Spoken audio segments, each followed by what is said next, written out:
Welcome to a special Veterans Day edition of Don't Get Rusty. This month, over the top, maximizing your flying from the trenches. I'd like to say thank you to all of our veterans that are watching. I'm sure there's a couple out there. Happy Veterans Day to everybody. So today, as always, we're generously brought to you by, there it is, Jetson Flight Boeing, a triumphant from Boeing. A triad, if you will, a triumph of a wonderful partner that we have with Boeing. So we appreciate their help with this today. And they didn't really help us with this today, but it's, it's a sponsorship. Okay. So basic stuff as always. The right side is where you would ask your questions. You'll see where the arrow is pointing. That's the question link. And so you can't ask verbally, but however, I will see these. And I will be putting them out, and we'll put them in where they're needed, necessary, if it's pertinent to the question or the slide at hand. If not, we'll wait till QA, but you'll be hearing that as we go.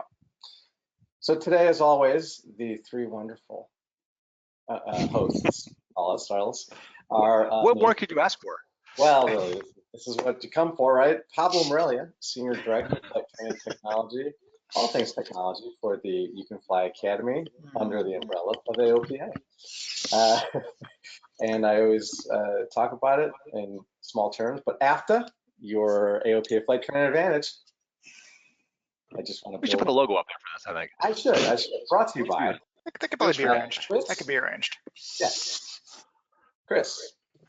Hey, I'm Chris Moser, and I am a flight instructor, and I work on the same team as Pablo. Actually, all three of us do, oddly enough, which is why we do this webinar together. And I do the educational side of things and helping support flight schools and CFIs. Back to you, Pablo. And finally, but not least, we're hoping to show little pieces of Stephen as we go. Today we see the black screen. However, say hello, Stephen. Why, hello, Stephen. Thank you so much. That's always for you, man. Always for you. I coordinate these guys and keep them on track. Yeah, that's right. He's spinning the tables, iron tables in the background. Okay, a couple of reminders. This webinar itself does get wings credit. That is probably our #1 question every week throughout the entire hour that we are on. But you only get it on the live broadcast. So if you're watching on a replay of any kind in any of our major formats, you won't get credit. It's only if you're here with us today. You can find it later on the AOPA Live YouTube channel. We're not AOPA Live, but we're under that channel. And just search for the webinar, Don't Get Rusty, and you'll see it there. Also on AOPA.org webinars page, we do have that page, and it's webinars.aopa.org. And lastly, we always start with a poll. However, I missed one thing. And by the way, I apologize for not being here last week. I had a couple of family issues, and I know the guys took care of that for me, telling you guys, so thank you all. I know there's some well wishes on there. But as always, we go about 45 minutes. Sometimes we do go the full hour, and if we do that, we'll always mention it a few minutes before, but at the 60-minute mark, if we're still talking, we'll try to shut ourselves up and go right to QA.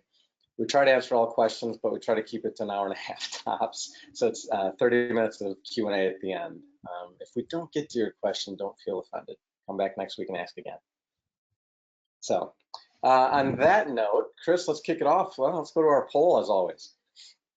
Yes, and actually, I don't think we're doing a poll on this one. Right? Never mind, we are. Well, you are correct. And by the way, just a little preview on what we're going to talk about today. We want to do a little clarification from last time, and then we're going to talk a whole lot today about just the things that you can do to help you be ready for your next flight training session, whether that's a flight review, IPC, a flight lesson, whatever it is. Doesn't matter what your level is or what your certification level is. That's what we want to do, is help you get ready for that next flight. All right, so sorry about that. When are you allowed to cross a runway? What do you think, Pablo? Oh my God, whenever I want? No. Well, we didn't put that on there. Dang it. Oh, I guess it's B if you're feeling it. So yeah, so this is obviously a big thing about last week, right? And so it's going to be good to cover this. And we'll take a few minutes just to cover this. And Chris, since I wasn't here last week, I'll let you cover most of it. But we looked at no worries at all. We looked at these extensively And we came up with, we'll tell you in a minute.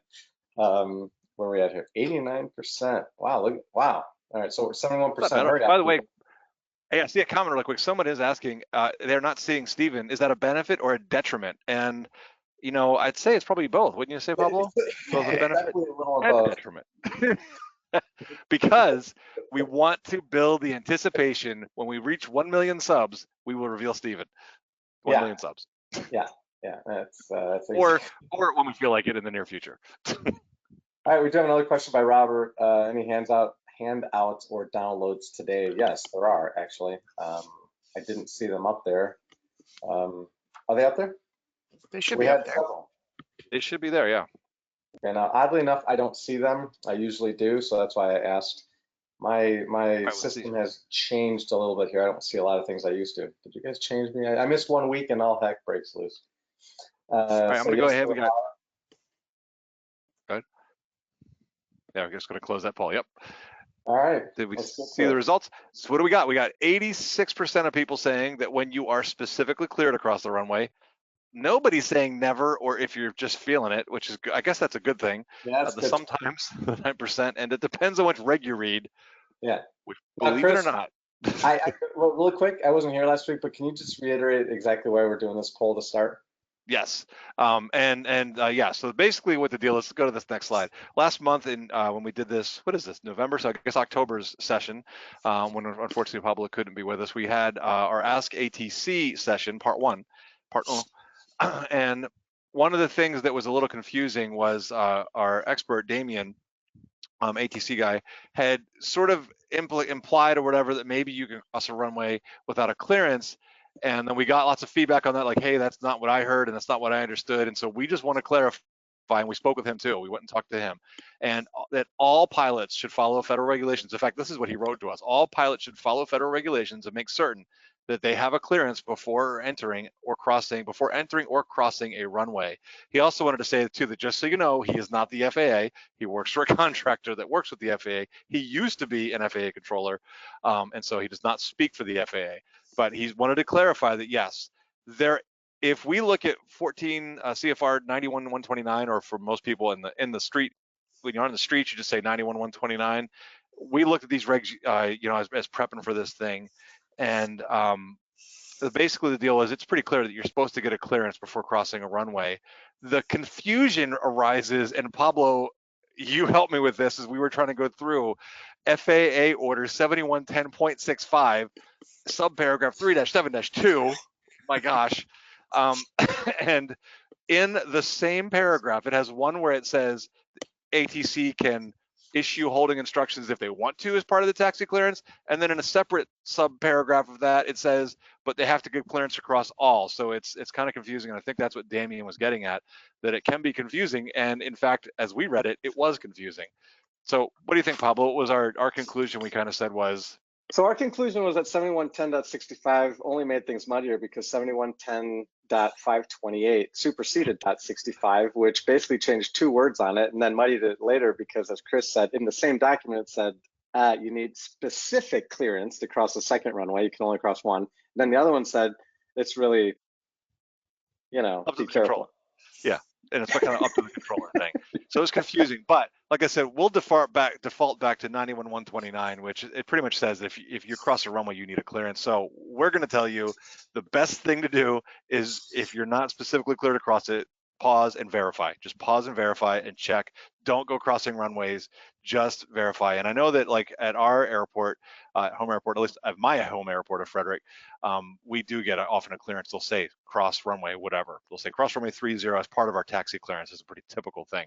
Or they'll tell us. So also, real quick, we're getting a lot of, did you mean uncontrolled runways, towered airports, blah, blah. This is all about towered stuff. So we appreciate everyone asking. Yeah, we probably should have put that specifically, but I'm assuming those people are the ones that weren't here last week. So shame on you.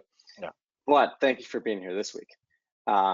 Yeah, and so that we've got tons of those. So it is for towered, and it is based on last week and based on what Damien had answered. So, right. Okay. So let's get into the stuff we wanted to talk about this month. And one of the things that I wanted to do, and you may know, I may have mentioned this before or whatever, but it's like I spent a good part of my career, 17 years in fact, as a school teacher.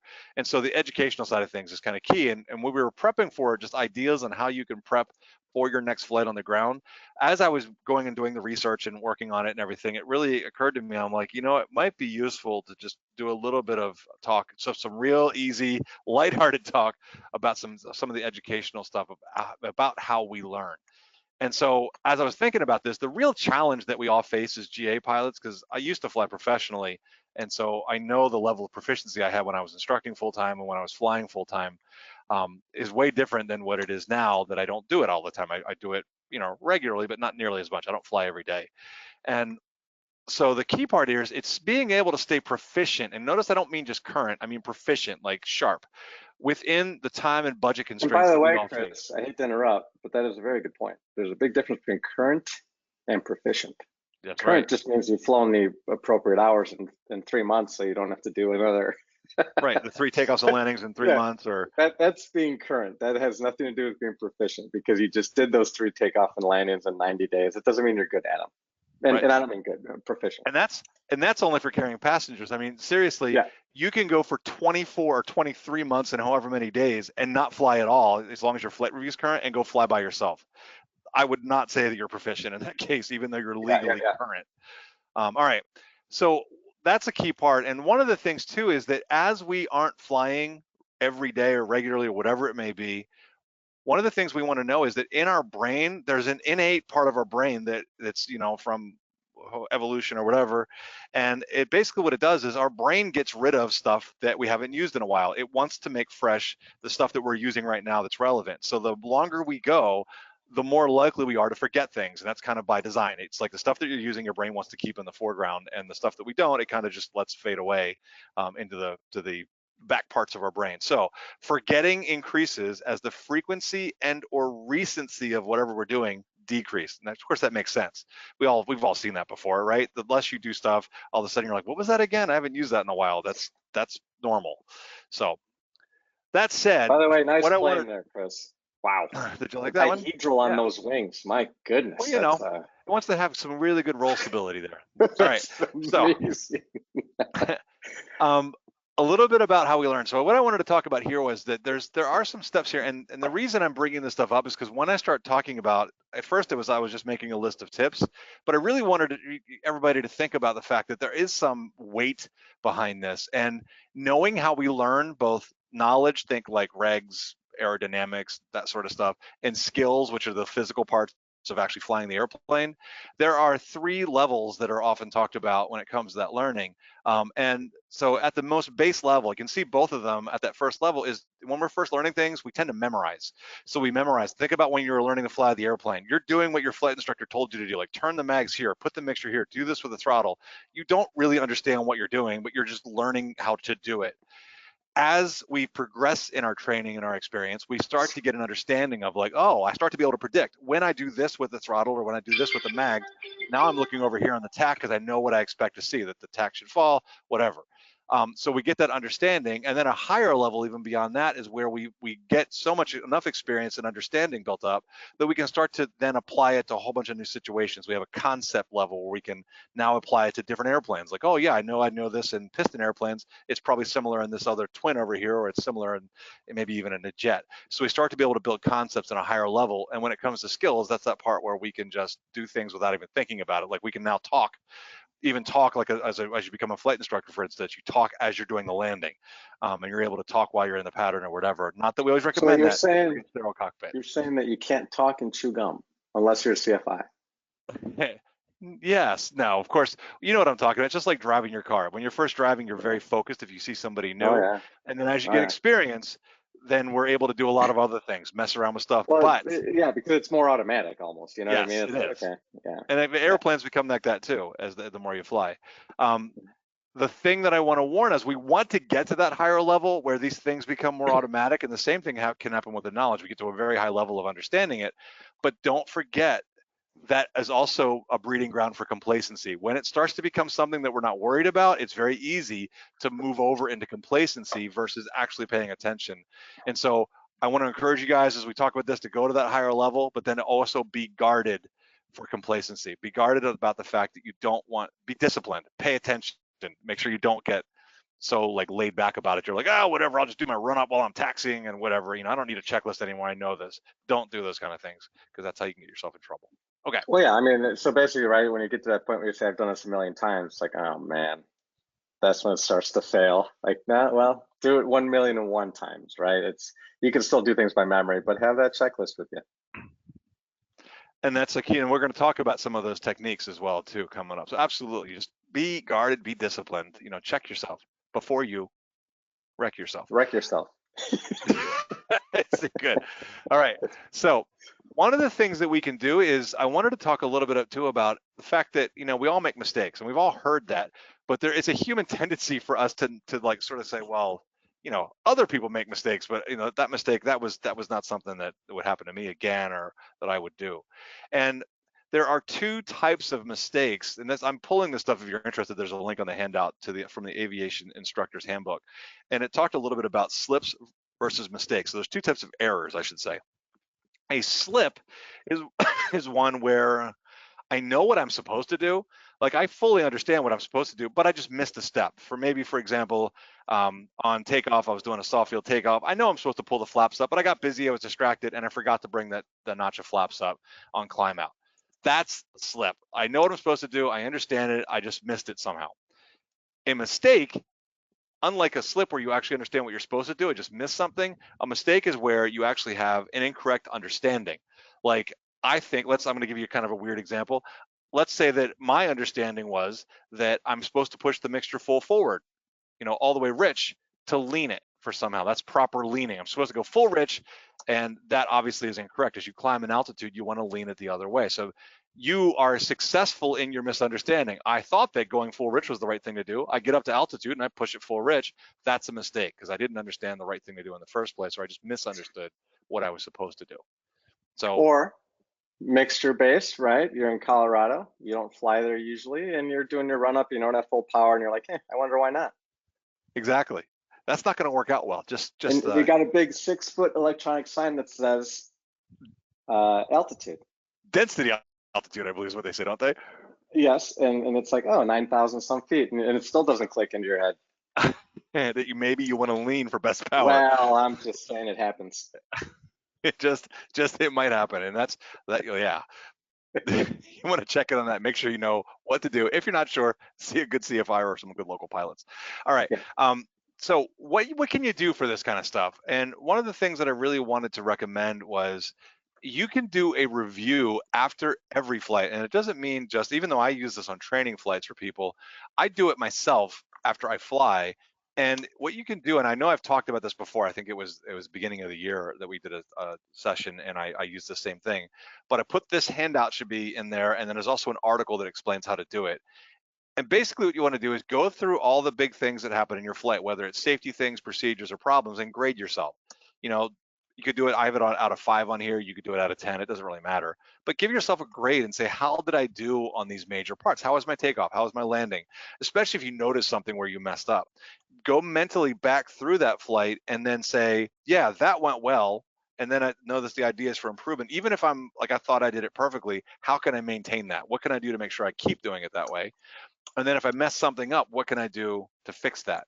And so we can learn from our errors and our errors, whether slips or mistakes or whatever, by doing that. And it actually will make your flight time way more valuable. And notice it's something we're doing on the ground that helps us to fly better for the next flight.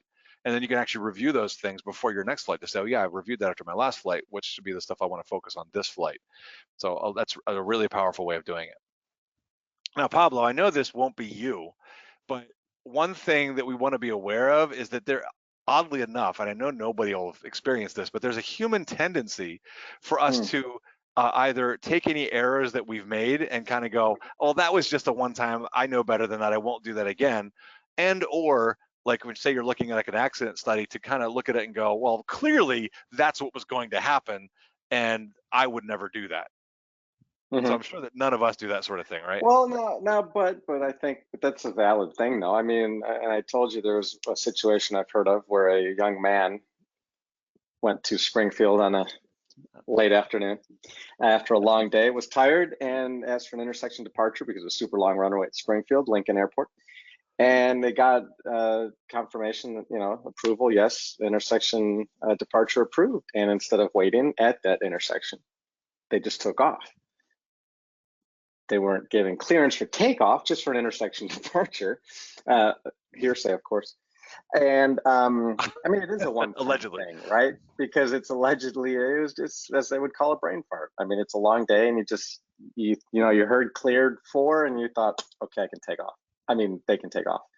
So, it kind of is a one-time thing. So I think there are times when we can't be too hard on ourselves, right? You get that call 2 seconds after takeoff, says, do you have a pen? And you're like, and it clicked immediately for that person as to what they had done. And so, profuse apology, and it was like, okay, you don't need to take a number. You seem to understand, right? And that's what I heard over the radio, telling the other person. Yeah. So, I would say that we can't be too hard on ourselves sometimes, right? There are times when just stuff happens. In fact, one of the key things too that we'll talk about as well is just that, be aware we're going to make mistakes. It's like we all make mistakes. Be aware, and then just try to focus on it, and then catch them so you can then fix them later. Learn from it, right? It's like next time, for example, in this situation, if this young man was tired, it had been a long day. Maybe don't, maybe give it a few minutes, FBO, get a cup of coffee, walk around, do those kind of things, get back in the game, right? So that's the learning situation there. Yep, exactly. So check that out. It's a great way to review and learn and be a little more, kind of be formalized about it in a sense. You can just jot it down. You can just do it on a piece of scrap paper too. But it's a good way to really review, and you will learn a lot from doing that, and it'll help you focus on your improving what it is you want to do and to get better. And where did you say we can find that post-analysis form? Is it in the handouts? I believe those are both in the handouts. There is a handout, and I do see them now. There's a handout that has a bunch of links. I just saw them pop up too. Yes, yes, they are in there now. That did pop up, and so the handouts are there. So you've got the handouts. There was one handout with a bunch of links of the stuff I'm going to talk about today that I thought might be useful, and then there's a handout which is that form that I showed on the previous screen. Okay. So I just wanted to point out that a lot of people were asking about handouts, and they're like, "Oh, we missed them." You didn't miss them. None of us had that tab for a second. So this is one of those situations, right? Let's not be hard on ourselves. We didn't miss it. Go 2 hours screwed up. Yes. It wasn't our fault. All right. So reducing errors. So this is the last bit of the theory before I get into the practical stuff. So the reducing errors things, actually, these are kind of practical. What can we do? And this, by the way, is out of the Aviation Instructor Handbook as well. So if I have that link as one of the first links on the handout if you're interested in checking it out. It's in chapter 3, I believe. But for reducing errors, there are some things that we can do to help us not make as many errors. Notice I said don't make any errors because it's going to happen, right? But not make as many errors. So if we think about those levels of learning, or the learning I was talking about, the deeper you take and the more you practice, so the more you learn about a topic and understand it, helps, because the more you understand it, you're going to be less likely to miss a step, because you're going to think to yourself, this thing's happening next, and I'm going to take care of, I'm going to do this to the mixture because I know that the air is getting less dense as I climb. You're going to do things like mixture because you're going to say, I understand what's happening. And also practicing things regularly will help as well. So the more you practice, the more you learn about a specific topic. That's going to be key. To Pablo's point, and this is for me, and in fact, I was just working with someone on a flight review. I see this time and time again, and I know it because I've done it myself. If you feel yourself getting hurried, all you're doing is setting up a situation for making mistakes. Take your time. And this is, you probably know this from other things that you've done in the past too. It's like, if you hurry, I know I also like to play music, and I see that all the time with people, whether it's myself or people that I play with, they'll try to play really fast because they think it sounds better. In reality, it's better to go slower. It's the same with flying. Go slower. As you get more proficient, it will speed up naturally. Don't try to hurry it up because you see, oh, that person's really good, so they do it fast, so I should do it fast. Don't do that. Yeah, because most of us as private pilots, right, we're flying for fun. Right. And so, and I know I told the story before, and I'll make this one quick, but that happened to me, and I don't know why I'm using not this I guess column about it, but I was doing a solo when I was still a student pilot, and it was a summer day, and I went for a solo, and I made about 12 mistakes before I even got to the runway. I missed a hold short announcement. I missed all this kind of stuff, and then I just when I got up to the numbers and they said clear for takeoff, I said, you know what, I need to go back. I just wasn't there. I didn't have frequencies. I didn't, I missed all those directions, all the instructions. I forget it. Forget it. I don't need to do this. God only knows what'll happen when I get into the air, if I even make it into the air. So, one of the few times where it was like, okay, forget it. I don't need to do this. It happens. That was a good call you made too, because I know I've done that before where it's like we're trying to move along and I've taken off and then realized I don't have the frequency in and I didn't do this. And I'm like, and then now it's way harder while you're flying to take care of these things that I should have done. Yeah. So I've done it too. And that's those things that drive home that lesson for me that I learned from. I'm like, I didn't like how that felt. And so I really try to pay attention and just, specifically say, take your time, get stuff ready before you go. Even if it takes a little longer in the run-up area, I don't care. Get it done because it's gonna make your flight safer. Okay. Check for errors, and so this is something where it might seem like obvious, but assume that you're going to make errors and go back and double check things. This is where, for me, using the checklist, I do a flow checklist thing. I've talked about that before, I know, but for me, it's like I'd like to develop a flow in the airplane, and then I pull the checklist out and then go over all the things that I just did. Because if you're flying something like most GA aircraft and you're getting comfortable in it, it's like you can probably start the engine without having to actually look at that. Now, I actually will follow the checklist for that part, but you can probably do things like takeoff and landing. You know these things pretty well. So I do the flow, but then use the checklist to back it up. And to me, that simulates having a second pilot. It's a second backup. Whereas instead of the redo where I read it and do it, there's a good opportunity for me to skip an item by accident. So I just recommend that. Someone did mention here, reducing errors. Why not actually say use checklists? Well, this again, where I'm taking this from is just out of the Aviation Instructor's Handbook. I thought was useful. And so in that, and I just did the bullet points for my purposes of talking, but that check for errors and then the reminders, those both include the use of checklists. So they talk about it both in those. And so it's like more broader categories, but absolutely use checklist. You're going to hear me say that multiple times, use a checklist. And so in this case, the reminders, a checklist is a reminder. We have things like take a pad of paper, like Pablo mentioned. He missed some, when you get taxi instructions, don't just count on your memory, write it down. I do that. Actually, I use a system even when I'm flying, whether it's on my my iPad or whether it's on a pad of paper, I will jot things down like frequencies. So before I even read calls back to ATC, I jot the frequencies down, I jot down the altitude, I put it somewhere, then I read it back to them, because that way, but I've had it happen before where I read it back and then like, what did I just say? And then I can't remember. Like, what frequency did they give me? What was that altitude again? So I jot it down first, because that way, when I go to read back, I'm verifying, or if I can't remember, I can say, what was that altitude again during that callback. So yeah, use reminders, develop systems for yourself to do that. Develop routines, and that's where don't be haphazard.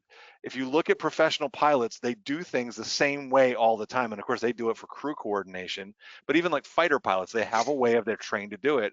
Develop your own routines. And for me, in a 172, I've got a flow that I do. It starts at the fuel selector gauge, it comes up the middle, across the sort of along the fuses and up around the top, and then down the radio stack. And I've shown that before. So develop routine, get to build a habit, because you're much less likely to skip things if you have the same way that you do it every time. And don't let people interrupt them. If they do, say, hang on a second, I'm doing this right now. Can you give me a moment while I finish this procedure? Yeah, someone actually mentioned that is, the sterile cockpit, and I do believe in that. Once I start taxiing, just shut up, just let me drive this plane.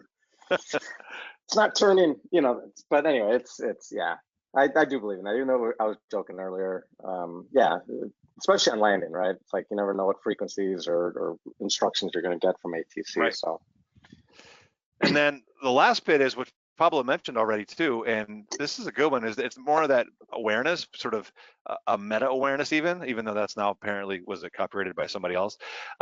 So to be aware of where, like, what's going on. So especially if you know that you're tired, or if you know that you're getting busy, or you're feeling hurried, now you know that if you can be aware of the fact of like, uh-oh, if this is happening to me, I'm going to be much more prone to make errors. And so watch for them. That's where you want to double check on your errors, like double down.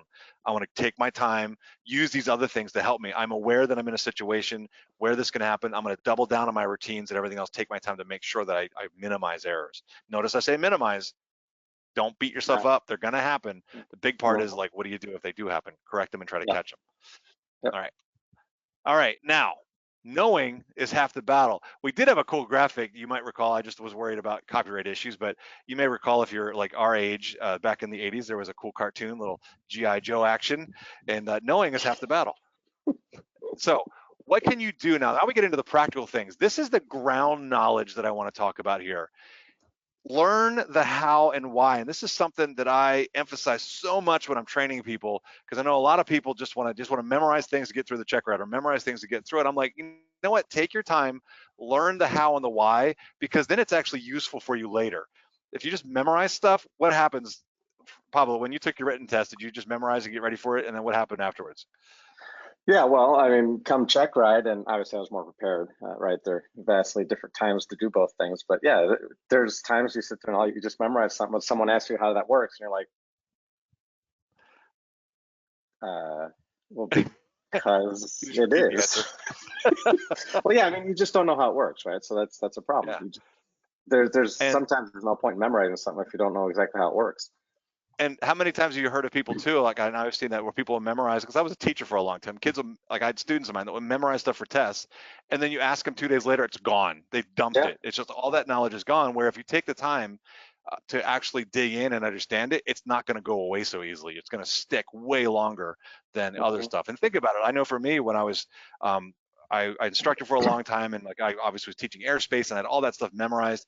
And as soon as I went and I started flying professionally, I was flying IFR all the time. I never had to worry about VFR minimums. I just didn't, because it wasn't what I did. Within, like, it didn't take very long, and I was like, what were those weather minimums again? It completely gone. You know, even though I tried to take the time, that was more memorization. It's like, so digging into some of the understanding can help. How can you pick topics? Let's say if you're on a flight, by the way, if you're taking flight lessons right now, if you're a student pilot out there, you should already know what's coming. So focus on the things that your instructor says study. But let's say that you're someone who's maybe prepping for a flight review, or maybe you're current and you're just thinking like, what can I do for my next flight to be ready? How do you select topics? And so these are some of the ways that I've seen and I've tried to use, and I've also seen other people do. Look at your errors, pay attention. If you've been making errors on a certain thing, dig into that. What is it that I don't understand, or help me, like, what can I do to understand that better to help me prevent that error from happening again, whether it's a mistake or a slip? What can I do to fix that? So dig into that, use that as a guide. Maybe you're just curious. I know for me, I'm a big aviation nerd, and one thing that's always fascinated me is aerodynamics and lift and all that stuff. And so I have dug so far into that, way beyond what any pilot needs to know, but I enjoy it. But I've learned a lot about it. And the cool thing is that when I teach aerodynamics, or when I'm in like an airliner or whatever, even when I'm flying, it's like I can visualize what's happening outside the airplane, and it's kind of cool. I like that. So that knowledge takes me to a new level of understanding how the airplane works. You know, versus the whole point of like if you've got somebody that's brand new, it's like, oh, well, if you go below this airspeed, it's going to stall. Not necessarily. It can stall well before that. It helps you get that. Use review guides. And by the way, I put a list of review guides, just some sample ones on the handout. There's stuff for flight reviews or IPCs. I know the Air Safety Institute has a focus flight review. So go to your review guides. Use the review guides from your if you're, you know, your private or your commercial or your instrument check rides. Use those. Go back and review that stuff again, because we always say that people are usually nowhere never as proficient as they were the day of their check ride. That tends to just because they don't maintain that level of preparation. So use those. Go back and review those things. And then, like I said, if you're a student, look at your lesson plan. Find out from your instructor what it is coming up next. You can do. And I put a sample lesson plan in the handout. But of course, Pablo, what would be a great way for them to know what's coming up in their next lesson if they were to happen to use, shameless plug? Well, I mean, I've heard from many people how fantastic this thing, I think it's called AFTA. And yeah, there's a nice student portal where they can see their next lesson, plus homework assigned for each lesson, and including some FAA tips on the ground that is associated with it, the regulation. Yeah, we do it for you. So check it out, AOPA's Flight Training Advantage. Completely unbiased opinion from the people that created it and work on it. All right. Some would say. Where can you go to get this information? Yeah, just maybe. So where can you go to get some of these things? Check out online courses. I put a list of the Air Safety Institute. I got a website there. And of course, you've got folks like Jeppesen and other providers that do all this great stuff. So check out those things, but use those. Get a good textbook. Have I mentioned? Oh no, I didn't. I don't. Here it is. Oh my goodness, thank goodness. It's not nearby. Did I mention Rod Machado's Private Pilot Handbook is a great book to check out. And and anything like that. In fact, even reading stuff, like if you've ever read Fate as the Hunter, I know that there's Bill Kirshner wrote a book. It's just like that kind of aviation related books can help you learn as well. So just dig into something and follow that curiosity and the passion that we have. And talking about good reading, how about your equipment manuals? All right. Here's Wow. Now, actually, what I do want to say about equipment manuals, they are usually written to the point of they will, unless you've got something specific, they can be pretty dry. But if you go back to that error-based thing, I just had this happen on a flight. I think it was last week, and I'm working with a student right now doing his instrument rating, and one of the things that came up was that as we were doing it, it's like he's my first instrument student in a long while, and so I've just been flying instrument stuff myself and not instructing.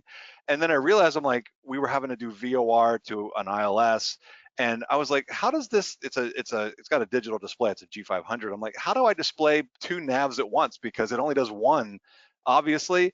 And I realized, I'm like, how has this not come up to me before? And it's because when I'm flying instruments, I just use the GPS, and then it'll like load in the ILS for me. It just does it all for me, and I didn't have to do it manually. And so that was a good clue for me to go, oh, let's go check on that. And so I dug into the manual and I figured out, oh, there's this other button I've got to push, and now I get it. So use that as a guide to go to the equipment manuals and figure out what are the tasks that I need to be able to accomplish, and use that, then go dig in and find out how do I do that, because it was just something that I hadn't had to use before. And so that was good. Nice. What I should have had queued up was. That would have been funny. Or, all right. Now, let's talk about, actually, let's go ahead and run this poll. I, quote unquote, chair fly. How often do you chair fly? If anybody out there might do it. And another term for this would be visualization, if you don't know what chair flying is. Let's see what people are thinking. What do we got here? What do you think, Pablo? Do you ever chair fly? Oh, I wish you wouldn't have asked. No, I do not. I actually don't. Well, we can work on that. I've heard of people doing it. I've seen people do it, but never have. I don't know why. I don't know. Well, we'll talk about it here in a second. Let's see what we got. How many people we got? Oh, 38%. Let's get up here. Yeah, hop into that poll. Let's see if we can get up to around 80% here. Oh, there we go. 56, 57. We're getting up there. Up quick. I like it. Yeah. So yeah, I'll be really curious to see where people are. I'm actually surprised. Let me check. You guys can't see the numbers live, but there's one that's in the lead right now by far. Oh, I can't do the sharing thing without the. I see what's happening. Mm-hmm. All right, we're about 74%. Yeah.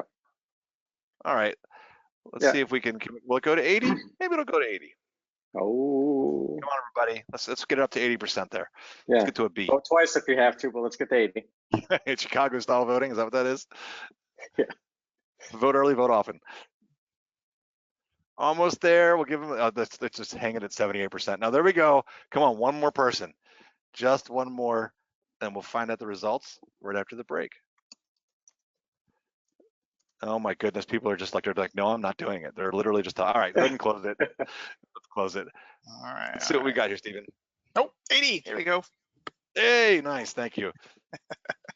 Okay, this is a good sample. All right, look at that. Sometimes clear winner. Sometimes people do it. I'm glad to hear that because I really think it's valuable. 16% saying never though. And then I like the people that depends on who's buying part. We thought that was a fun one. That's right. And then for those 8%, we're going to talk a little bit about it, give you some tips. Yeah, I was going to say that's the best part right there. Is I'm glad there was 8%. I mean, that means a lot, right? I mean, honesty there, but also, kind of why? Why do we need to do this, Chris? Why? Exactly. Why do we need to do this? Let's take a look at that. Let's see what we can do here. Oh, wait a minute, my mouse disappeared. Let's see if I can just click. There we go. All right, so what can you do? So what is chair flying? This is something that is used by aerobatic pilots, athletes. I'm going to see here, my mouse is, there it goes. I wanted to see too if there's any way for me to, that video will work, and it doesn't look like it's going to do anything for me. So what I want to do is there is a video link in your handout that I want you to check out later. Pablo and I both, actually we all watched it. We were talking about this yesterday, and it's the Blue Angels doing chair flying. Mm-hmm. They do it before every show, before every practice.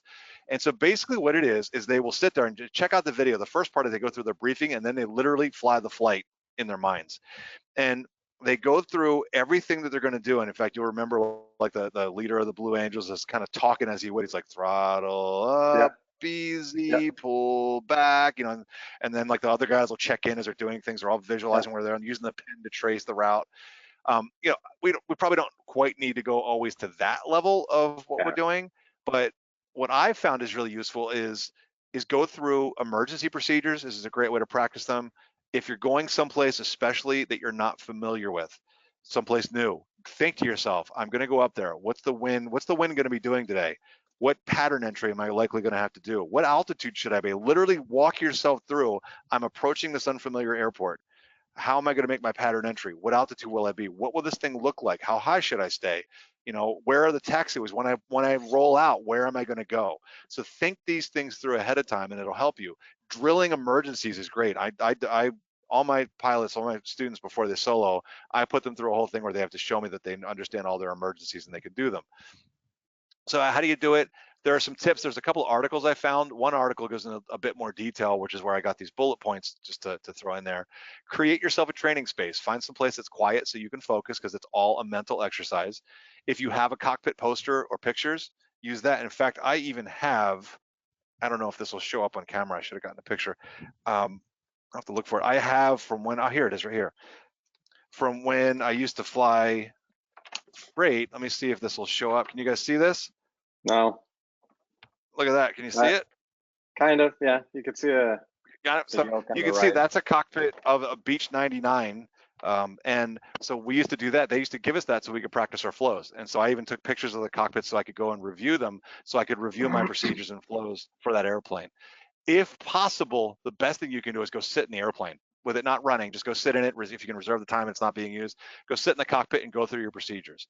It's incredibly useful. It will make you way more proficient, and it doesn't cost you anything to do that. And you will be way more proficient on your procedures, and especially things that you don't do often. Like, think to yourself, when's the last time you reviewed an engine fire during start?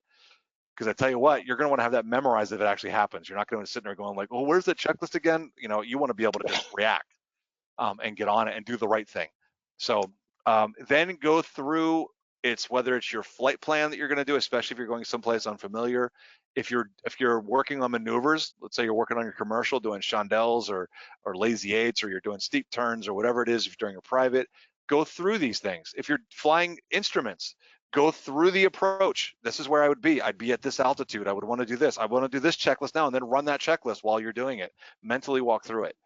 Pay attention to detail. The more detailed you are, the more you'll get out of it. And by doing this and taking the time to do it the right way, it will create strong habits. So like I said, check out that Blue Angels video. And for the, well, someone asked, it's not in there. It's actually in the 8th bullet, and it's Blue Angels video. It's the only non-blue link, and then the link is under the text. So it's there. I just saw it and it works. But for the newer pilot, let's call it even the student pilot, one of the things that's also brought to mind here is I really never flew into Charlie airports, and then I started flying more, and I did. And the first time I just considered another flight to another airport, right? I was like, all right, I'll probably have to talk to approach or something, big deal.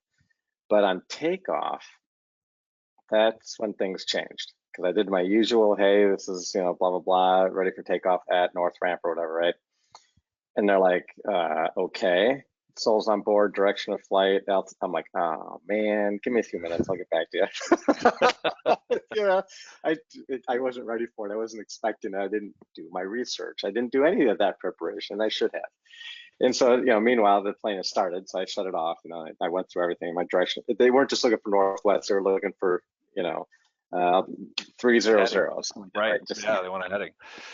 So, yeah. So what you want to do then is, if, like to Pablo's point, if you're going someplace and you've not been there before, especially if you're new, like especially if it's a type of airspace you've not been before, it's an airport, you know, it's going to be busy potentially or just different, get an instructor or get an experienced pilot to say, have you been there? Can you talk me through a little bit through this? You know, you could even call the airport and speak to someone and just to kind of say, is there someone there I can speak with just to tell me, is there anything I should know specific about that airport? That will help. And just really think it through. It's a big part. And the thing is, like, even for my instrument pilots out there, we spend so much time focusing on the approach, we often forget, what about the landing? And then what do I do after I land? because it's like you'll get down and you're like, oh yeah, where am I going? Like, because they're going to tell you, they're going to ask you, where do you want a taxi? I hadn't thought about that, right? So have all that stuff planned out ahead of time, and by chair flying, you can figure out these holes. You can start to figure out like, where's the stuff that I'm not thinking, or what am I not thinking And about? also, just by a chair fly, I know, like I said, I don't do it, but I know that people come up with questions that they wouldn't have thought of during that. Oh, wow, I got to figure that out, right? And so, and someone just mentioned, that's why I'm going to mention it here, is with all of the available technology nowadays, from satellite views, you can see, I flew to French Lick once and I couldn't find the freaking runway. I mean, it's just a forest and there's this one little runway in the middle. I'm like, where is it, right? So it's all those things to look out for, right? And there's live camera views. There's so many things out there that we have at our disposal that we either don't use because we don't know, but a simple Google search will bring it up, or like Chris said, talk to somebody. Maybe call the airport. Talk to a friend. You ever flown there? That kind of thing. So I think at this point there really are no stupid questions when it comes to flying somewhere or flying out of somewhere. And I think more importantly, I've fallen into this is, I prepare for the place I'm going. I've never been to French Lick, Indiana. Let me look at all of it, right? I didn't prepare for leaving it though, which can be as tricky or trickier because of the taxiways, the runways, different frequencies. Are there no TAMs? I didn't prepare for any of that. You get to the airplane, you're like, oh, man, thank God for ForeFlight. But you don't want to do that there. You want to be prepared before you get there. And to your point here, I want to go back and just reiterate something we had said earlier too, is that can lead into that curiosity part. If you sit there and go through this and like, how do I get out? Like, I don't know.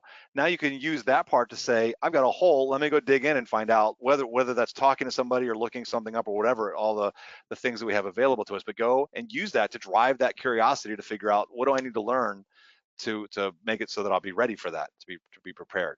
The other thing too is I wanted to say with the visualization too is that even for anybody out there, but I'm specifically thinking student pilots right now, but for anybody, when you're learning a new maneuver, I can remember struggling and being afraid of stalls, right? So things like that. So go through any of your procedures and really think to yourself, not only what am I doing step by step, but what should the airplane sound like? What should it feel like? And visualize what it should be. And if you can't visualize what's supposed to be happening, then pay attention to your next flight. Ask your instructor, because the more you can do that, the better you're going to perform. Because the more you can predict what the airplane's going to do or how it behaves, the better you will fly. And then you also know, like, something's not right because it's not doing what I normally expect it to do here. So what's up with that? All right.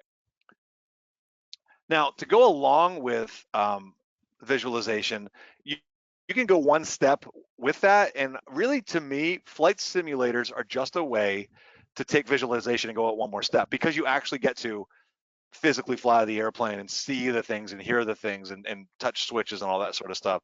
So if you have access to a flight sim, whether it's a home sim or if you can go to your local school or whatever it might be that you've got access to, like a certified simulator, one you can use for instrument type stuff, that is a great way to practice too, especially you'll see on the very bottom there, if it's model specific. If it's one that models the airplane you fly, even better, because now the airspeeds are going to be similar, procedures will be the same.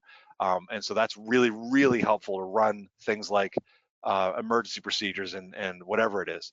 And I hear so many people too, and I'll probably get some, this will probably fire up the questions here or the comments, but I think that simulators are just as valuable for VFR as it is for IFR. A lot of people say it's for IFR only.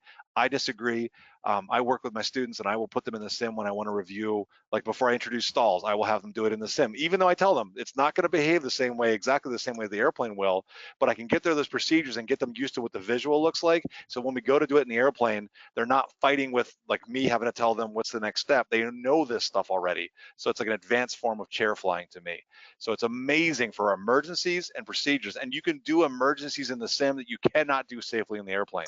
I have failed control surfaces on people, put fires on, I mean, all kinds of crazy stuff that I would never think of doing or couldn't do in the airplane. So sims are really powerful. And so, like I said, you can do that with a home sim.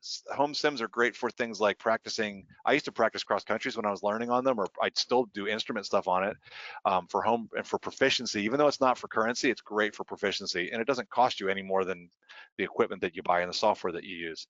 And then for a certified sim, again, great for that decision-making procedures, but you can also actually get IFR currency out of it. You can't do VFR currency with them, at least not yet. And of course, you have to pay for it if it's someplace where you have to rent it. So anyway, highly recommend Sims. Please consider doing those. They are amazing for practicing and taking that next step in visualization. Yep.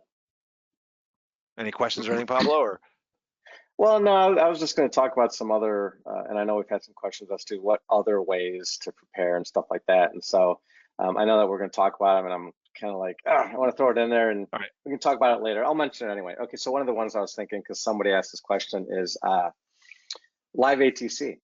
Yeah, oh yeah.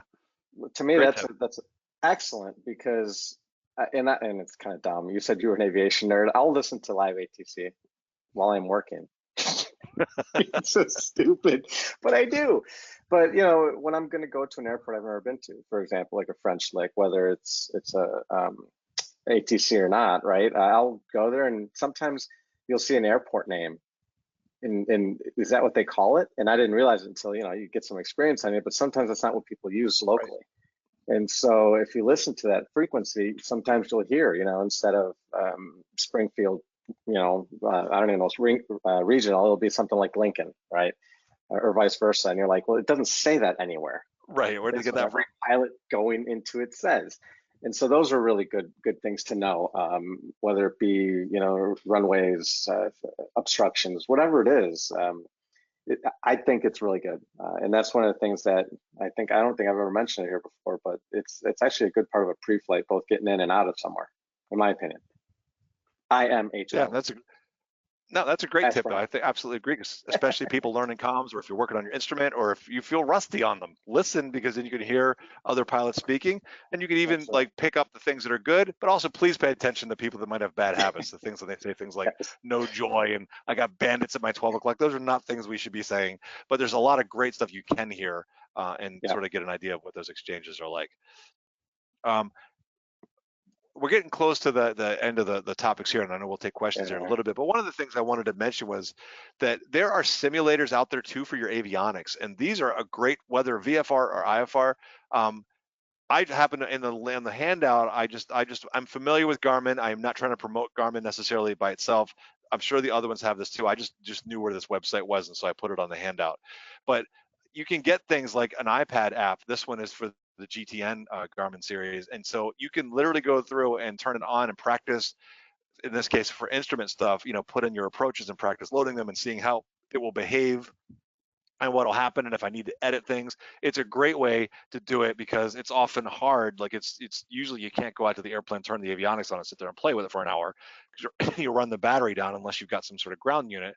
But it's a great way to practice at home, because you may not have access to these avionics other than when you're flying typically. So that, and there are training courses that a lot of the providers, all the, you know, Jeppesen and Sporties and Pilot Workshops and all these other folks, they'll put training courses out. Someone just mentioned, I don't want to go back to it more, but the live ATC, one of the things that they reminded me of is not only is it good for live, but you can hear yourself. And remember, I was telling you about that one day I missed the hold short and all this other stuff. I was like, he never said it. Don't get mad at me. And when I turned back, I actually went on a couple hours later, and it was clear as day. You know, hold short. I'm like, he did say it. so it actually is pretty good. You can hear yourself. Now sometimes you don't, but you can, especially at Delta, I think, and Charlie, you can hear it. At some of the airports, maybe it's not recorded, but it's pretty funny.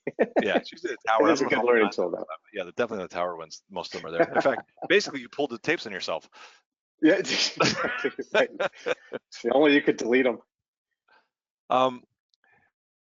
Another thing you can do too, and this is a mental exercise, and I've kind of hinted at this as well, and it's kind of like we were talking about sort of with a visualization, but I just want to specifically talk about it. If you have an electronic flight bag, this is sponsored by Boeing, so I went ahead and just put ForeFlight on the screen, or any other EFB, whether you're using, you know, some of the other ones too, or an online flight planner. I put a couple links in there. I've got AOPA's flight planner, there's SkyVector, I know there's some other ones out there. I just did some of the ones I'm familiar with. Go through and actually you can practice decision making. So, and if you look on the screen here, and in fact, can I pointer options? Let's go laser pointer so you guys can see it. Hopefully you can see the red dot. So let's say that I'm departing here from, this is in Kansas somewhere. I just did it because there was weather yesterday. I'm departing from this airport, K is at ICT, and then I'm going to go up, and potentially my goal is to get to KEMP. And obviously there's weather along the way, so I could literally go through and say to myself, What would I do if I was actually in flight and this was the case? What would I do? And so work your way through it. Would I want to go through here? Right? And then you should go look it Maybe. up. Yeah, well, I can tell you the answer is no. You don't want to go through there. In fact, I just want to put a call out there for Rob Machado's private pilot handbook and his instrument pilot handbook, who will talk Wow. about the fact that if you've got these returns all together and there's anything of moderate 30 dB or greater in there, do not fly through it. But so that being the case, it's like you can walk your way through it and really think about it. And this is great for VFR flying to really think your way through, and for IFR flying to go through the procedures. What approach would I shoot? How would I do that? How would I load that? And to help you visualize, but really do your decision making too. Like if I was doing that, what would I do? Where would I go? I would divert. Well, where would you divert? Where would you go? And practice, maybe changing your flight plan if you're using an EFP. Practice changing it, my route, to adjust for that. So just give yourself scenarios and work your way through them. So I think that's a good tip too. All right, I think now it won't let me click. There it goes. All right, so the last bit was, let's say that you've done these things. You're using, I love that tip about it, live ATC. Let's say that you're going through, you've done some visualization, you've reviewed your procedures, you've done some reading. What do we do so that we don't lose this information, right? Lose the skills that we've gathered by doing these things? Well, the big thing, remember we talked about at the very beginning that in our brains are wired to remember the things that are both frequently we use and that are recent. The two together are the most powerful, frequency and recency. So in other words, you need to practice and you need to make it regular. It's kind of like, you could go lift weights one time, you're not going to become a bodybuilder, right? But if you do it on a regular basis, you will become, your body will Stronger. respond to that. You'll become stronger and more fit and whatever. That's right. Yes, thank you. So the idea here is, it's like if you want to stay proficient, then you need to practice on a regular basis, and you don't necessarily have to go fly to do it. Maybe you're not able to go fly. Obviously, flying is a great way to do it. But if you can't, if you're not able to, this is a way to do these things that will make your flying better. And in fact, I just remembered a story. There was a student that I had when I was instructing full-time out in Arizona. And this was a guy, and I may have told the story before some time ago, but I remember this guy so vividly. He had been in the Navy. He had now had a family, and I forget what he did as a job, an office job somewhere. And he would only be able to come in and fly like maybe once a month, right? He was working on his private. And so you would think someone that was only flying once a month is not going to make a whole lot of progress. In fact, all you're going to do is review what they did last time. He would come in, it could have been a month, it could have been a month and a half, whatever. And I used to think to myself, I'm going to have to review the stuff he did in this last lesson. He would be able to do exactly what he did in his last lesson and be ready for the next one. And I remember asking him, how are you doing that? And he told me, he says, I've got a cockpit poster above my desk at my office, and anytime I get a spare moment, I go through the procedures, I go through stalls, whatever it was we were working on. He reviewed it. And so when he came back, he was like, I just want to, he used the term, he said, I want to be ready for my solo quals.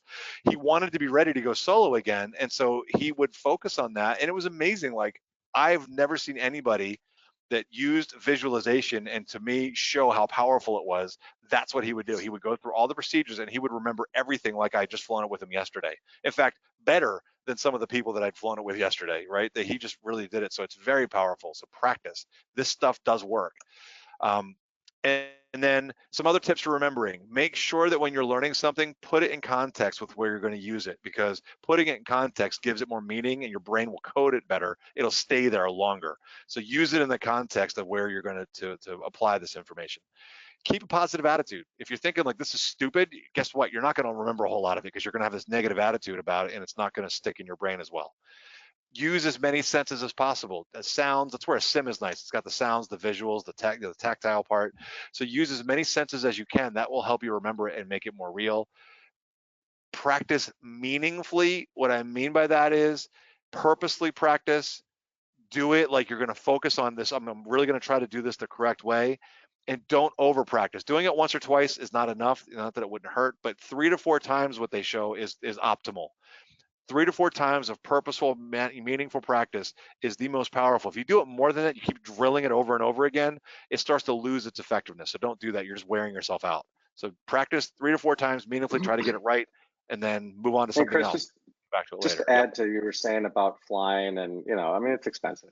We're not Oh, yeah. going to kid anybody, right? It's not a secret. But You can look for ways to fly as well. I know for us here at DuPage at my school, there was always a benefit that the owner would sometimes be like, especially if you're a student pilot, he'd say, hey, I got to do some kind of run somewhere, right? And you want to go? And he would just ask one of the students. And so you would get free right seat time, and it could be anything. It could be an Aztec, it could be a Cheyenne, it could be, Pilatus even. And so Yeah, you got to do Pilatus one time, right? Yeah. No, more than that. But those are nice moments because they are training moments. I mean, it's not a plane I'm never going to fly. I'm not going to get checked out in a plot. It's not going to happen. But you're still a pilot and you're still doing radio calls. And I wasn't doing my instrument, but I got to hear the instrument stuff. It's just experiences that you're not going to get not doing it, right? And so any extra experience is helpful. In this case, it was always different airports, longer flights, and eventually he would hand you the stick, right? And so you'd be like, so it'd be kind of cool. But those are experiences you can do from our Warriors, 152s, 172s. You can fly with someone, maybe not a 152. But, if someone else is going up, you could ask if it's a friend, hey, do you mind if I ride along? Me personally, I wouldn't do it if it's stalls day. But, right, I mean, there's ways to fly, we'll call it for free. And get some out of it. And the other thing too that I want to say is along those lines of, let's say you're just going up with somebody, prepping beforehand, the stuff that we're talking about, whether it's your own training session, like I said, for your flight review, your IPC, or training for your lessons, the more you can prepare ahead of time will make that flight time more valuable and more effective.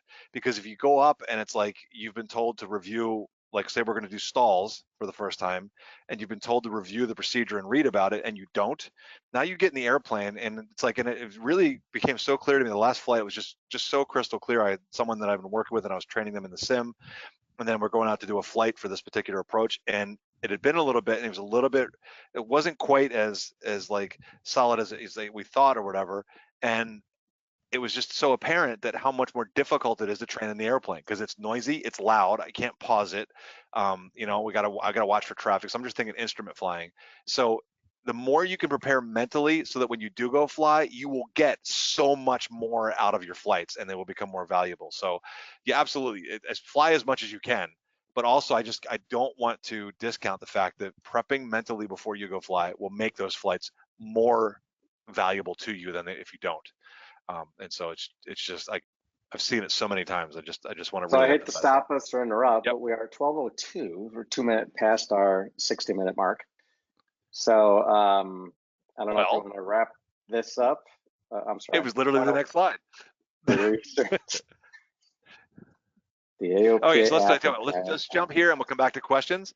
Next episode, so we'll call this the official end, even though we'll stick around and answer questions. Next episode is December 9th, 2021, 12 to 1. And we had so many questions from Damien being here, just people asking all kinds of stuff, flight following and going into Bravo. So we're bringing ATC back. And in fact, we're going to have 2 controllers come back with us. We have Damien and then a colleague of his named Rebecca, who's got a lot of TRACON experience. That's sort of that, working around those larger airports. So we're really excited about that. So come back. We're going to do part 2 and answer your questions. You can ask ATC. So, let us know if you've got questions. Let us know. You can put them in there, and then we will have that available to you. So I'm really looking forward to that. I think that'll be a good one, and that's coming up in December. Yeah, a Christmas special, as it were. I was going to say I wanted more of a Christmas special where we give away stuff and just have a lot of fun, but I was overruled. So, well, we're giving away ATC knowledge. What better gift could you have? Yep. Maybe stump the controller. All right. So the other part is, Stephen, do you want to tell us a little bit about the AOPA Pilot Passport and how people can get their points and code and all that stuff? Okay, if you have the AOPA app downloaded onto your phone, there is a variety of things available in there for folks to use. One of them is the passport feature. So it searches if you have your location turned on, based on your location, to show airports near you. And you can check in, leave comments, rate the airports, and there's a whole point system involved there, as well as badges you can earn. Every few months, our marketing folks actually will pull names and do some drawings for prizes, so it's worth entering up the points and doing that. And if you go in there, there is a place to put in a code to redeem for our particular episode. That gets you 1,000 points and a special badge related to just this presentation.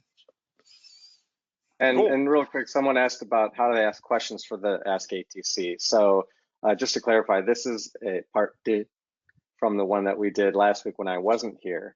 And these are the questions that we got based on that. And so you could ask, I guess, send us an email at. It would be ftinitiative@aopa.org. If you want, put them in, just maybe mark them. Yeah, mark them and put them in the questions here, because we can pull these and use them as well. So if you've got some questions you're thinking about, put them in there, and we'll check and see if there's a way to put it on social media. And also, if you join that one, you'll also be able to ask questions on the day of. Oh yes. Yeah. Those are the best kind, the live ones. They are the best kind. Yes, sir. Speaking of that, oops. Speaking of. Slide. There we go. Speaking of that, what questions do we have? All right, so this is one that I've wanted for a while now. What recommendations would you give to keep up on knowledge, to keep proficient while not flying, besides attending these webinars? These wonderful Well, webinars. of course, the best way. Well, I mean, really, is attend the webinar. And that's actually how I answered it in the text. However, so he says regs, procedures, radio instruments, etc. And so I think we covered a lot of it, but I think probably, I mean, you know, we talked about if you're not flying, you could find someone to fly with, right? liveatc.net, YouTube. You mentioned a couple of sources as well, but there's flight simulators we talked about. There's just so much. Going back to AOPA Live, looking for webinars and really reviewing all 25 or 30 hours of Don't Get Rusty. Go back and watch all the episodes again. One thing I'll say too is just in the handout, there's the guides to like the flight review guide or the Airman Certification Standards, the ACS, things like that. Those are good sources too, because it's like you may it's like you get to the point where you can't remember what you're supposed to ask, right? Or you can't remember. But let me ask you this one, Chris. That I really hesitate to point out ACS, FAA, or any kind of regs, because that is daunting. That's like telling someone to pick up the AIM and read it from page 1 to page 9,500. To me, there's got to be more of a pointed, like maybe you say, I'm just going to do, it sounds so boring. Maybe I'll just do some of the Part 61 stuff today. Or maybe there's a specific regulation you want more info on to be reminded of. But I just think that's, I mean, it's like newspaper print paper. I mean, it's thousands of pages. What do you have tips on how to cover that better? Because half those regulations or more you don't even need. Yeah, well, that's why what I wanted to point out was there's two things that I would say here. One is that in the flight review guides that I'm talking about, and it's like they're in the appendix. I don't know if I put that on the handout, but for those flight review guides that I mentioned, because it does both flight reviews and IPCs, go to the back of it, because it's meant for flight instructors, but at the very back of it, there's a guide, and it's like literally a checklist, and it's in the appendix section. You have to go through there. It's around appendix J or K or something. You'll find it. It's pretty easy to see, but they literally have a list of the stuff that the FAA recommends that we should know, and it's shorter than everything. Because I agree, the regs themselves are too big. In fact, my first flight instructor told me, he gave me the FAR AIM and said, "Here, read this." I didn't read it because I was like, "How am I going to read all of that?" I read the textbook and I reviewed that. So the other thing that I would say to you is that actually in the regs, at least I know in the ASA version, I'm assuming in the other ones as well, but in the front, they actually have a list of things that are applicable to someone based on your rating.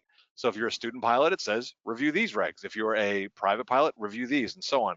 So that's a good way to narrow it down. If you're specifically trying to do a reg review, that's a good way to do it. The other thing to do too is to make it a point to go through, whether it's an online course or whether it's a textbook, whatever you prefer to do, and just reread stuff. Because in fact, I forgot to mention this. I know I mentioned this to you yesterday, Pablo, was that I have, I'm a flight instructor and I do this all the time, but I reread the textbook, especially when I'm prepping or working with a student and I'm like, oh, I want to review what they've read. I learn stuff every time I reread them, especially, I talk about, and it's, we always kid about Rob Machado's stuff, but I love his stuff. But whatever book it is, when I reread it, I end up learning stuff that I forgot or I didn't understand as well the first time. So going back through and rereading your textbooks is a good idea too, especially when it's well written. So. There's one other thing too I just remembered, and that is if you are part of a flying club, a flight school, anything where maybe where you rent your planes and there's you got three, it could be one plane, right? But it's a place where people hang out. That's a good place to just kind of get that mind going too. You know, hangar flying instead of chair flying, right? So you talk about things, eventually you'll talk about hours. You'll talk about, can you believe this one guy? And then you start getting into, I did this, I did that, how do you do this? When was like, you know, that kind of stuff. And it does work that way, that social aspect of the, you know, I hesitate to use the club word, Chris, but whatever that area is where you go to rent your plane, if you don't own one, that is, and even if you own one, maybe you own it with 2-3 other people. But getting together with those people every once in a while is a fantastic way to just glean knowledge from those people, real world knowledge, not just from a book. Hanging out at the airport or finding a group like that. Flying clubs are absolutely a great way to make it more affordable. I absolutely will say that, and it's a great way because they'll do monthly safety meetings and they'll also just do social things and talking to people. Yeah. There is another thing too. There's the EAA runs an IMC club for instrument pilots. I don't know if they do it for VFR, but they literally will meet monthly and go through, here's a scenario, here's an approach flight, and they'll go through the flight. And so they literally visualize / debate and talk about how would you work your way through this situation. So that's another way of doing it. Just because it's IMC club, I've been to them. I'm not an instrument rated. You can still go to them as a private. Okay. And then I mean, because some of the topics aren't just instrument. Like I went to the one last one I remembered was based on ADSB. And so we talked about ForeFlight and every other EFB and how the graphs, you know, the 15-minute delays or what's in them and it just everything you could think of. And that was, I mean, that's fantastic. So it sounds like the big thing is just be curious and be willing to put yourself out there and go look for stuff. Yeah. And of course, the Air Safety Institute's got tons of stuff and just go through. And the biggest thing I would say is if you feel rusty on it, that's probably the stuff you should be reviewing. And then just randomly pick other stuff to see because you want to poke and say like, oh, I forgot about that. So, yeah. Which I guess the word there is rusty. Don't get rusty. That's right. Okay. Okay.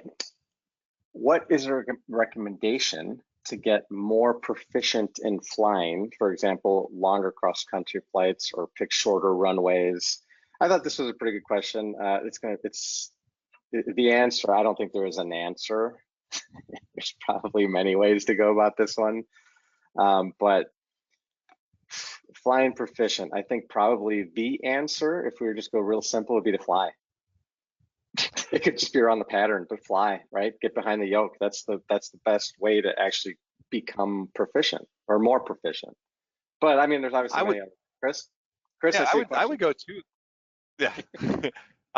So I would go to this point as well and say that think about what is your goal. Like maybe is your goal to make the flight to Oshkosh one day or to go visit a family member farther away. Then you want to definitely be working towards getting that cross-country proficiency up, stretching yourself, going a little farther than you have before and trying that out. You know, maybe even, and remember, just because you're certificated doesn't mean you can't go and get a CFI to go with you if you're doing something you feel uncomfortable about to help you. Right? Or take a safe second pilot with you, somebody that's got the experience as well. So to go and stretch yourself a bit. It depends on what it is you want to do. Maybe your goal is just, I don't really want to go far away. We used to always tease at helicopter pilots or pilots that just didn't want to go very far. But if you don't want to go really far away, but maybe your goal is you want to go fly it like you've never, like for me, I actually never got to fly off of a grass field until I think it was 2 years ago or maybe whatever it was, because I just never had the opportunity. Everywhere I flew was paved. I'd done gravel.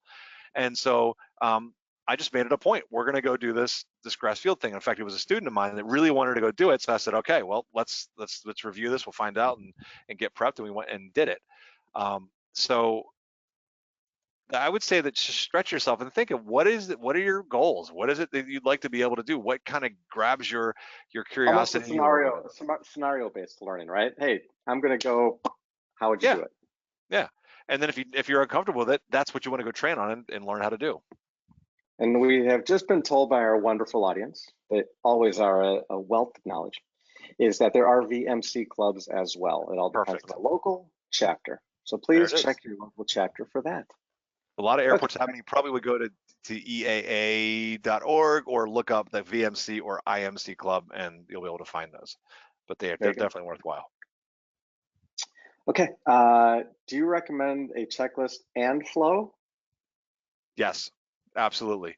In fact, that is the biggest thing. I was just working with, when I took it with students, I was just working with someone who was a rusty pilot, and they had not heard that before. And that is that going from learning from my private, and it was not something I learned until I went to this larger school in Arizona that I trained at, and they really got into, like, I had to learn flows and all this other stuff, and then flying professionally when I did it.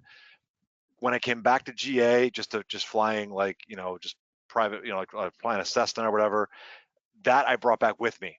I talk to myself, I make call outs that I learned, and I do that in the sim. I'll be here at home on the sim, and I'll be talking to myself while I'm doing it, because it's exactly what I would do in the airplane. I try to make it realistic. So absolutely develop a flow, then back it up with a checklist. And the reason I say that, this is stuff that I've seen too when I was working on my master's degree, that by doing that, it's a way for us to simulate having a second pilot, because you're creating a second check. If you're in a crew, the other pilot's monitoring, they're maybe reading the checklist off and then verifying you're doing what you say you're doing.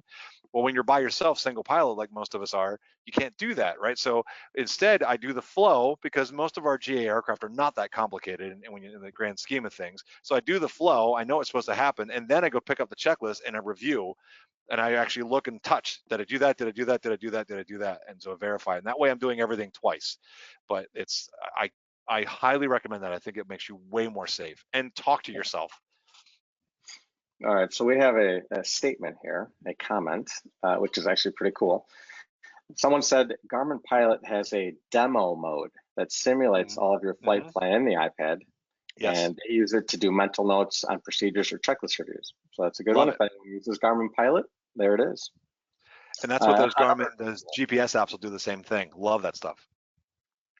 All right, so here's one thing I noticed is when I haven't flown in a while, I'm much more shy about turbulence. Any tips to solve this? And so I asked for a little more info, and one of them was nervous about entering a region to be known to have turbulence, like over a ridge or something. So that's a hard one, right? I mean, that's an individual type thing. But Chris, you got anything on that one? I'd be curious to know like how many hours that the person has. But I know for me, because I remember it was one of those things, I have a vivid memory during my private of going up, and I'd started, I think, in the wintertime, and so it was relatively smooth most of the time. And one day it was a little bit of bumps, right? And I was like, wow, it's kind of bumpy today. I remember the look of my instructor's face going like, yeah, like it gets way worse. And then now, after having done all the flying I did out in Arizona in the summer and just getting beat up, you just get used to it, right? So that comes with experience. But what I'm not saying though is it's like, oh, suck it up and just go out and do it. Don't. Yeah. Check the weather, learn what the weather is, and then the biggest thing I say, because from my own experience, when it comes to things like windy conditions, crosswinds, anything that makes you a little bit uncomfortable, take the opportunity to grab a CFI and talk to a CFI and just say, hey, when this stuff comes up, this is something I'm not comfortable with. Would you be willing to go up with me, or can I call you? Then go up and do that, because that's how you can learn, and you've got that safety factor of someone that can help you learn how to deal with it and handle it, versus don't just go experience it on your own, because that's a sketchy way to learn stuff. And a good one here too, I think you mentioned, which is true, is it'd be nice to know a little more info as well, because if it's someone who lives in Colorado, because I mentioned a ridge. I mean, you need a mountain flying training. You need mountain flying training, but you also need to stay proficient at it. You can't fly into the mountains once a year and be, not be nervous about it. I mean, sure, that would, right? But if you live in Colorado, if you could practice that, because you're there, that's fantastic. I'd love to practice mountain flying, but I think the biggest mountain we have here is 758 feet. So it's not going to work. Okay. Can you recommend a certified flight instructor? I'm sorry, I'll try that again. Can you recommend a certified flight simulator for home use so you can stay proficient in winter when ice is in the clouds? I don't know of any home one. There are ones out there, and it's like, and all the companies make them. I know that like the ones that are coming to my course, there's Redbird's got stuff, and I guess what I want to say is I guess if someone wants a certified one, they want to put the money into that, because that way they could actually maintain IFR, both proficiency and currency at the same time. Just know that they're expensive, or they can be pricey, so check it out. But I know Redbird has stuff. I know that Gleim, I don't know if theirs is certified or not, but they have one that's built on around X-Plane, and those are just the ones coming to my mind. There's 1G, but the 1G stuff, I don't think they've got small home stuff. And then there's like, Elite and all the other stuff. So you just want to, I would just go and do, so I can't recommend a specific one, unfortunately, but just go and check them out, see what's in your price range. I guess the things that come into my mind is like Sporty's catalog has stuff in it. There's a section in there on flight sims. So that's a place you could go look, or look at various stores and see what they might offer. But if there's any opportunity, go and check one out somewhere and try flying them and seeing if you like them, and look for reviews. So Yeah, a lot unfortunately, of I can't people are give you a saying specific. Redbird popular, Redbird TD2 is popular. Someone said, yeah, but Yeah. they're about 13K, but they're good. Right, they're expensive. Yes. So even though, like I say, the home sim thing, like building your own, and what I mean by building your own is having a computer that can run it, and like a joystick or a yoke and rudder pedals. It's not certified. You can't maintain IFR currency, but you can maintain proficiency. Then you just, what I do is I like to maintain proficiency on my own stuff, and then I just go in and do the part I need for the legal part in a regular sim, and then I don't spend nearly as much. We won't spend as much money or time away from home doing that. All right, so I'm actually responding to somebody here that asked, where is this recording for today's excellent session? And I wish I could say I added that, but no, he said that. So appreciate that, John. It is excellent, you're right. But before we get to that, we covered that in the beginning, and there's 3 places you can get it. And so this is for everybody who wants to see this excellent rebroadcast. The AOPA Live YouTube channel, so AOPA Live. Okay, I know we're not AOPA Live, but it's under there, under the webinars. There's also, and that's on YouTube, excuse me. There's aopa.org/webinars, and that'll have it as well. And I'm missing one. What's the third one? Is there a third one? YouTube. YouTube. You get the YouTube already? I mentioned that. That's AOPA Live's channel. Okay. GoToWebinar right. has its own like video page, landing page you can go into and watch other stuff as well. There you go. Yeah. Now, also, don't go there now. It takes a couple hours for it to be processed, to be put up, et cetera, et cetera. And so I would say, to play it safe, don't even try looking for it until tomorrow. Or actually go to all the other ones and keep hitting them all, and that way we get more traffic. But that's, that's up to you. But yeah, I would say tomorrow is probably the best time to start checking, because it'll take a while. It takes, I mean, these are super, as you can see, we're 1 hour and 21 minutes. And there's a lot of video, audio, there's handout, there's a lot of stuff that needs to be, I guess, I can't think of the word, processed. That's the word I'm thinking of. Okay, so I think that's it. That's all the questions in terms of that. And look at 12:22. This is fantastic. So a lot of people got to run. We appreciate it. Everyone says thank you. You are more than welcome. I guess we put it to, let's go to that slide that shows the next one, just to show everybody, please. Yep. Oh, hold on and click. There it is. Ask Remind ATC you. part 2. Part 2, I don't see it. There it is. Okay. So there you go. December 9th is the next one. You know what? I'm still going to stick to, I want to give away something next week, just as a happy holiday reminder. Next month. Next month. Yeah, sorry, not next week, next month. And we are monthly. Someone did ask it for weekly, and gosh, I wish we were, but we're monthly. And December 9th will be the next one. And so other than that, there was one thing I wanted to add, and I can't think of it. So up until then, Chris, can you play us out? But I don't have, it's all the way over there. You should have sake. warned me. I could have had it all set up. All right, next month, Chris is going to play us out. He's a guitar guy. So thank you to everybody, and we'll see you next month. All right, cool. Steven. All right. Thank you, sir. All right, thanks, everybody.